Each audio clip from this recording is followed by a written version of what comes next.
Shalom, saudara terkasih dalam Tuhan. Jumpa lagi dengan saya Dieter Nicholas dalam renungan singkat. Saudaraku terkasih dalam Tuhan, kita beberapa waktu yang lalu telah belajar bahwa pengejaran kita harus pengejaran yang benar. Bukan lagi pengejaran terhadap pemenuhan kebutuhan jasmani, tetapi kita harus mengejar sesuatu yang kekal yang Tuhan telah siapkan dalam kehidupan setiap kita. Nah, saudaraku terkasih dalam Tuhan, hari ini kita akan belajar dari seorang anak muda yang kaya. Saudaraku terkasih dalam Tuhan, kita tahu bahwa di dalam kisah ini suatu hari ada seorang anak muda yang kaya yang kemudian datang kepada Yesus.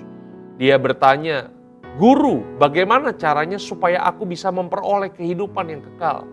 Kemudian Yesus menjawab anak muda yang kaya ini, "Lakukanlah semua hukum-hukum Musa."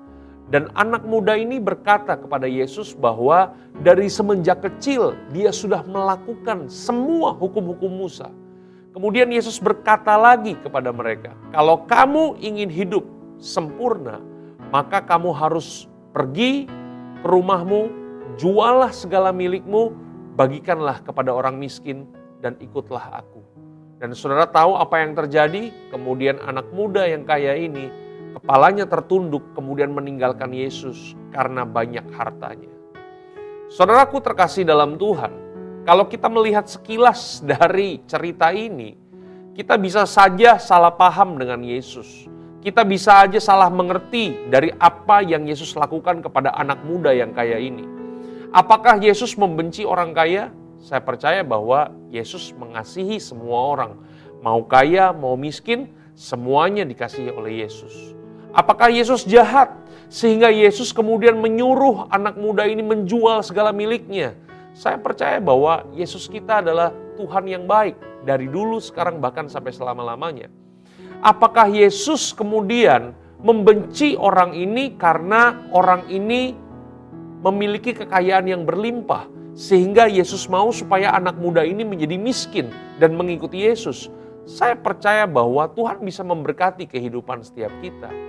Tapi masalahnya adalah seperti ini Bapak Ibu, bahwa di dalam hati anak muda yang kaya ini tertambat. Hati anak muda ini, hatinya begitu dikuasai oleh hartanya. Ada sesuatu yang mengganjal dari kehidupan anak muda ini, yaitu apa?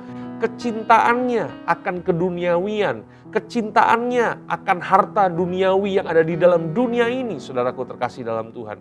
Oleh sebab itu, ketika kita mengikuti Yesus, ketika kita menjadi murid-murid Kristus, satu hal yang perlu kita menang dalam kehidupan ini adalah bahwa kita nggak boleh mencintai keuangan, kita nggak boleh cinta akan uang. Karena Alkitab berkata bahwa cinta akan uang adalah akar dari segala kejahatan. Saudaraku terkasih dalam Tuhan, kita nggak akan pernah bisa berfokus, kita nggak akan pernah hidup dipimpin oleh Tuhan kalau di dalam hati kita ada sesuatu yang mengganjal. Kalau di dalam hati kita dikuasai oleh sesuatu yang namanya uang.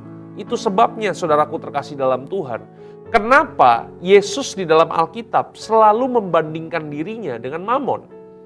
Saudaraku terkasih dalam Tuhan, kenapa Yesus tidak membandingkan dirinya dengan iblis, dengan setan? Kenapa Yesus justru membandingkan dirinya dengan Mamon? Karena apa? Karena kalau saudara dan saya, kita ketemu setan, kita ketemu iblis, pasti kita akan lari terbirit-birit Bapak Ibu. Karena apa? Karena kita takut.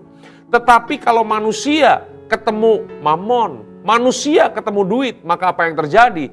Yang terjadi adalah kita akan mengejar keuangan itu. Kita akan mengejar cinta akan uang itu. Kita akan berfokus kepada yang namanya uang tersebut Bapak Ibu. Oleh sebab itu hari ini kita nggak boleh jadi hamba uang. Kita harus jadi tuan atas uang. Kita yang ngatur uang, bukan uang yang ngatur kita. Oleh sebab itu hari ini saya berdoa semoga Bapak dan Ibu kita semua memiliki hati yang benar ketika kita mengiring Tuhan. Jangan sampai hati kita seperti anak muda yang kaya ini. Dia kemudian meninggalkan Yesus dan apa yang terjadi selanjutnya?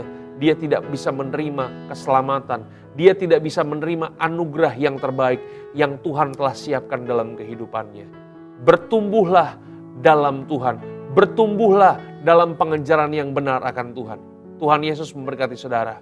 God bless you.